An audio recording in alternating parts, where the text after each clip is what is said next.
সিলেটের বাইরে থাকা আমার বরিশাল্লা গার্লফ্রেন্ড আমাকে জিজ্ঞাসা করতেছিল, আচ্ছা শুনেন না, তোমরা যে কোথায় কোথায় সুদানির ভুয়া বলো সেটার মানে কি?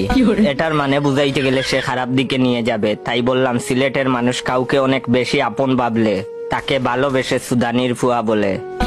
তখন সে বলল, ও আচ্ছা বুঝলাম, এজন্যই তোমার বন্ধুরা তোমাকে আর তুমি তোমার বন্ধুদের এটা বলো। আমি তো তোমার কেউ না, এর জন্য আমাকে কখনো এটা বলো নাই। আমি বললাম আচ্ছা আচ্ছা ভুল হয়েছে, বলবো এখন থেকে। এখন টাটা, একটু কাজ আছে। 1 ঘন্টা পর আসতেছি। 1 ঘন্টা পর যখন অনলাইনে আসলাম তখন তার মেসেজ, এই জানো আমি কি করেছি? তুমি বলার পর আমি আমার আব্বু আম্মু ছোট ভাই আমার বান্ধবী তানিয়া সবাই রে সুদানির ভুয়া বলেছি। তুমি তো জানোই আমি তাদেরকে কতটা ভালোবাসি। আমি বললাম কি, এটা কি করলা তুমি? সে বলল, তোমাকে বলি নাই বলে রাগ হচ্ছে তোমার? আরে বাবা রাগ করতেছো কেন? এদের সবার থেকে বড় সুদানির বুয়া তো তুমি।